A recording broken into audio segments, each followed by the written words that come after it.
Good morning, folks. It's Rick Spain with Infinite Grace Ministries, and I've got another message for you today. This is sponsored by Weatherford Daily News and Read newspapers. So if you get a chance, get a newspaper. If you're more tech savvy, get online because this is where this is coming from.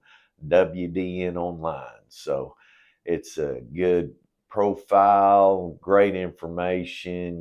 Philip does a great job. He's got a great team of individuals that make it happen, and such a great effort. Philip's a great man. Known him for several years. So, and got Sarah behind the camera helping me this morning. Thank you, Sarah. And she's got a Red Bull, and so yeah, we sometimes we got to do that, folks. Me, it's coffee. I've got to have my 14 ounces every morning. But what I want to talk about today is who is right. Who is right? So in Proverbs 14:12, it says, "There's a way that seems right to a person, but the end is the way of death." I like to get up in the morning, and I'm usually first one up. I say usually, almost always, I'm the first one up. I get up around 5 o'clock in the morning. Why do you want to get up that early? Well, Lord, I really don't want to, but on the inside of me, it says I've got to. And so it doesn't matter what time I go to bed at night. Usually I'm up about that time every day. And so I'm up and I'm doing my thing, drinking that 14 ounces of coffee. And, I got to watch the weather. What's the weather going to be like today? It looks like we're going to have a nice day today, but the rest of the week, if you need the forecast, we're going to have some warm days, folks. So, but then I'll settle down and I'll open up God's Word and start reading it, because that is what I've found to be a key in life. So, but anyway, so I'm doing all this and I'm sitting there, and so we've got our two grandkids living with us at the time, and still have a 13-year-old at the house. So we have three kids, and so the grandkids have not been trained in the Heather Spain way. And by golly, if you come in our house, you're going to be trained in that way, and the Rick Spain way. Don't get me wrong. So, but Heather's the one that's kind of over how, what the kids do, when they do it, so on and so forth. So one of the kids' alarm goes off. It's beep, beep, beep, beep, beep. Kid's not getting up. So I go to the door and I say, "Hey, it's time to get up." And so go to sit back down. I'm happy. He's getting up. That's the end goal to me. Just get the kid up. Well, it turned into a discussion, and so in this discussion, we have uh, we have some opinions flying, and so thankfully, it wasn't an elevated discussion. It was just a serious discussion, and so we're going back and forth, and who's right in this situation? Huh. So who is right? In Proverbs, another proverb, 18:17, it says the first one to present their case seems to be right, till another one comes up there and tells their side of the story. Have you ever been there? I just got a side thought here, because I had an experience with this weekend, not personally, but somebody I know and love. And they were talking about uh, brokering between two individuals, and being protective of each one, but kind of leaning more towards the other. And that's one of those things. When you get in the middle of the argument, typically the one who loses is not the one on the other either side, but it's the one in the middle. And so just be careful, when you're trying to help somebody else win. You know what? Don't being there to try to argue which side is right, because usually, it's like when a guy is I've heard this story more than once, where guys tried to intervene where this other guy's being not right to his spouse or his significant other. And so when he gets in there and they start wrestling a little bit, and before you know it, the one that is being abused is hitting the one who is trying to help. So just anyway, that's nowhere near what I wanted to talk about this morning, but we threw it in there. So, one person seems right until another one comes up and argues their case. Well, so if you think about this, where does right come from? Where does right come from? I got 3 points on this. So, number one, right comes from culture. So, what does that mean? Culture is where you were raised, how you were raised, the environment you were raised in, all this kind of stuff. And so, I've been on 15, count them, 15 mission trips, short-term mission trips in my life. Been all over the world. Been everywhere except Australia and Antarctica. For continent-wise, I've been on all of the others. And so, anyway, when I've been in Africa 5 or 6 times, I can't remember. Anyway, 5 or 6 times been over there. Remember the first time I went over, and I'm thinking, you know what, I'm seeing the what in my mind was the poverty level, and how these people lived and what they lived on, and being in places where, man, they're eating about the same thing every day, and it's like, wow, that would be terrible, and then so I'd feel sorry for them, and I'd think, man, we need to teach them how to be prosperous, teach them the American way, and so I went on and I began to recognize some things, and instead of seeing it through an American eye, I started seeing it through a realistic eye. And so I would see that the Africans, yeah, they didn't have all the stuff that we had, but they weren't bound by time like we are. And they had more freedom than I had. And I began to understand that in some ways they were richer than I was. And it's only because of culture. And so, culture can be one of those arguing points.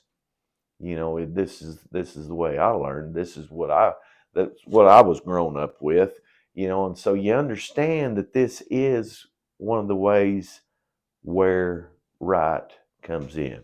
So the next way is what I call experience. And this is more personal.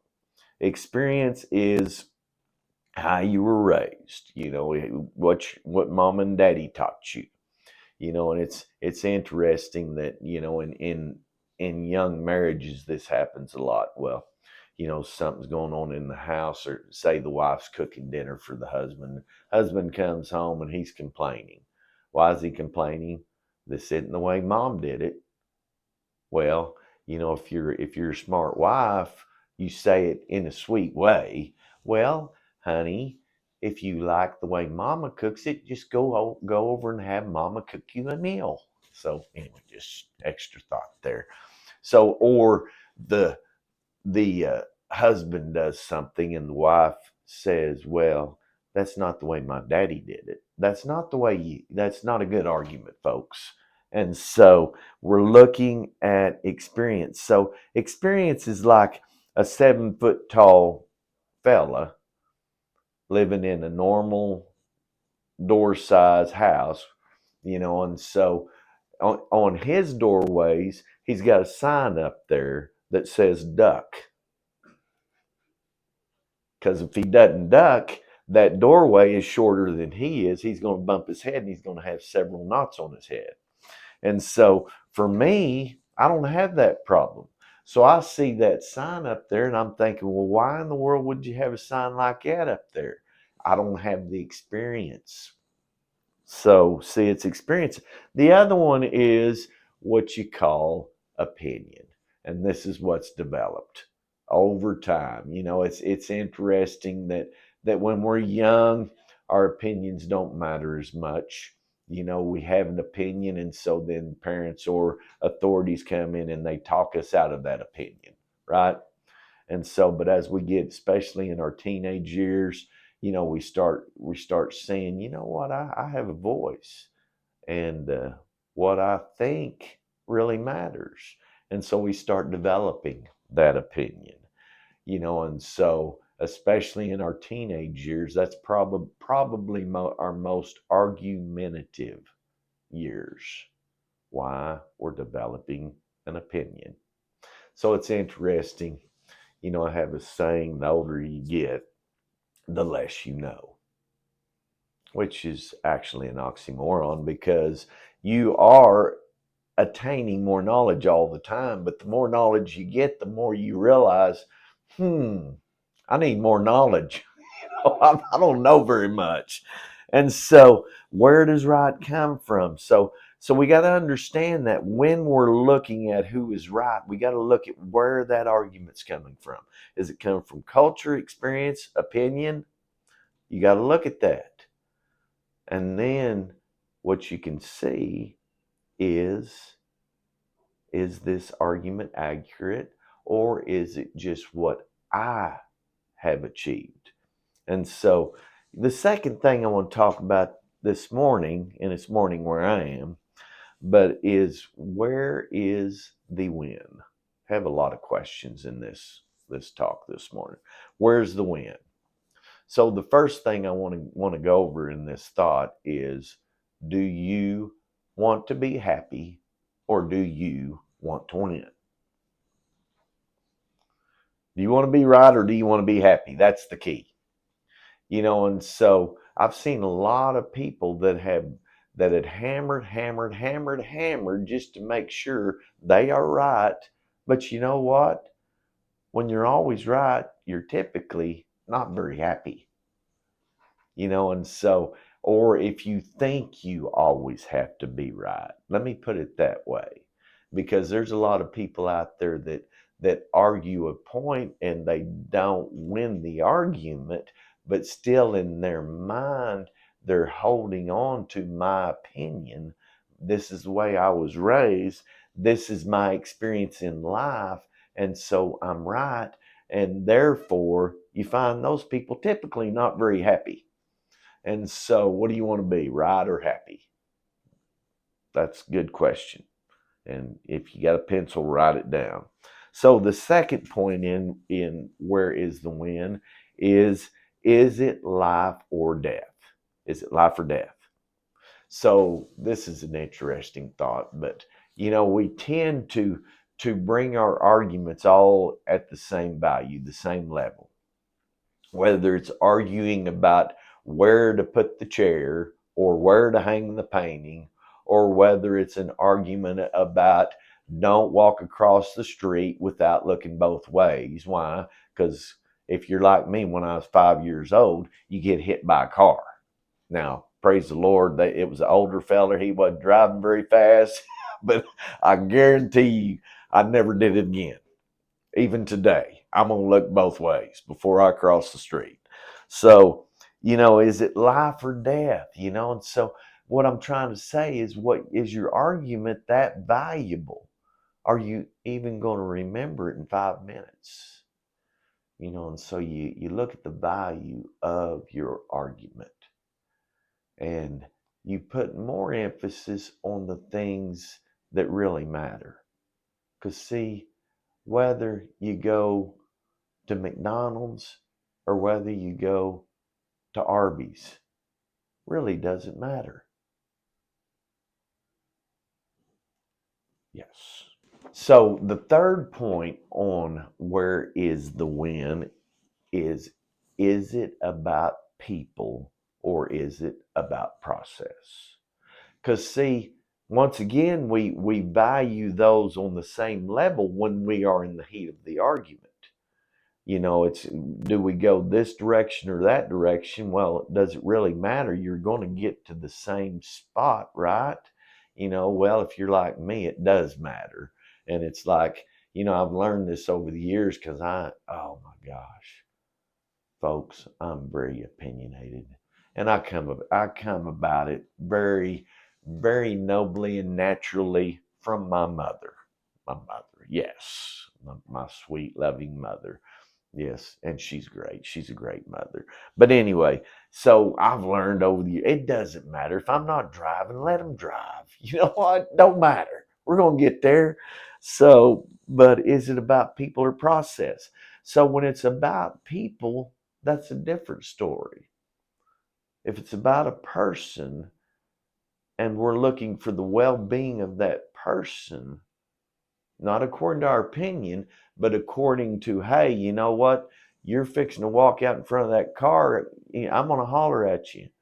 I'm going to say something, and I may raise my voice, and the person that's next to me may not like that, but that's okay because I am saving that person. That's what I want to do. So we looked at two thoughts here. Who's right?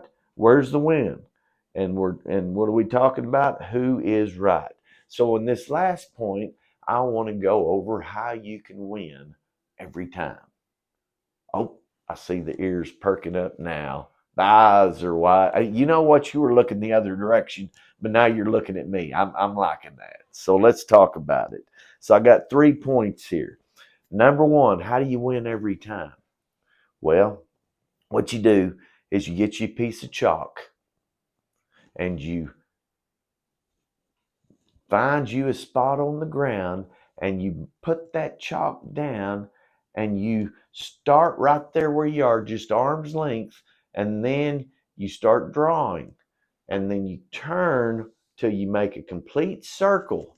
And when you're completely around and you touch where you started, you have started the process. So what you do is you draw that circle and you're in that circle. So what you do from there is that you concentrate and focus on everything that's inside that circle. And when you get finished with that and you get that reconciliation, then you can step outside the circle. You're ready. You're a winner. You can win now. And it's not sitting in there thinking about what's outside the circle. You think about what's in the circle. This is something I practice every day, folks, and it's one of those things. It's not something you can just do one time and then you got it figured out, and so now you're a winner. Nope. Every day, I got to sit down and think, okay, all right. So I got somebody talking to me in my circle, and that one that's talking to me is God. God talks to me. Yes. No, I'm not crazy. If you listen, He'll talk to you. And so you might not like what he says, but he will talk to you. And so let me finish that. You might not like what he says, but you'll like the end results because he makes you a winner. So that's number one. You draw a circle. Number two, you have to keep your focus on the end goal. Because if your focus is on the process, your focus is on your surroundings, your focus is on opinions, whether it's your opinion or opinions of others, well, then you may reach the end goal, but you're not going to be happy when you get there. And so remember that there's more than one way to skin a cat. I know that's an old country saying, and something I learned a long time ago, but there is more than one way to complete a process. There's more than one way to achieve that end goal. I learned this in running a construction company for 40 years because I learned how to do something. And when I learned how to do it, I learned how to do it right. And every time I would do it, I was learning how to do it better. So this is one of my sayings: learn how to do something, then learn how to do it better and faster. That's what I'd tell my guys. And so what happened when I first started having employees coming in, this is way early, uh, that I would assume that they have to do it the way I do it. And so and obviously I'm training them, and so I'm going to train them, but then I found out that sometimes they're not doing it the way I told them, and so I'd get upset about that. And what would happen is I would get onto them and slow down the job, and and we'd end up losing a little bit of money, and so on and so forth. And so finally, I just thought, okay, they want to do it this way. I'm just going to let them do it. And so then I'd find out, well, you know what? They're getting the job done, and we're meeting the criteria. We are making people happy, and we're getting paid for the job. And so, you know what? If they want to do it that way, that's fine, as long as it doesn't compromise the process or the product. Because what are we looking at? The end goal. Keep your focus on the end goal. So you may not have the same opinion as the one beside you, but you know what? The opinion is not what matters. What matters is, are you getting what you're striving for? Allow some other people to make decisions. Allow them to say, let's go this way. Allow them to take you to McDonald's, even though you want to go to Arby's. Just enjoy it. What are we looking for? The end goal. So the last point, and how do you win every time? You make it about people. Every time. Make it about people. If it is about how you do it at the expense of this person or that person, you are going to find you might win sometimes, maybe 20% of the time. I'd say that's a high average, But when you make it about people, you know what? It may not be exactly the way you think it should be done, or the avenue in which you take to get to that point, but you will find that you got a lot of people surrounding you that are happy, enthused, and ready to achieve that next goal. Make it about people. So how do you win every time? You draw a circle, work on everything that inside of that circle. 2, you keep your focus on the end goal. And 3, you make it about people. And just 2 thoughts to end up here. If your goal is right, your end will be right as well. If it's not right where you are, you're not finished. And the last thought is, keep God in the center of everything that you do. When you find Him, build your life there, because He wins every time. Have a great day.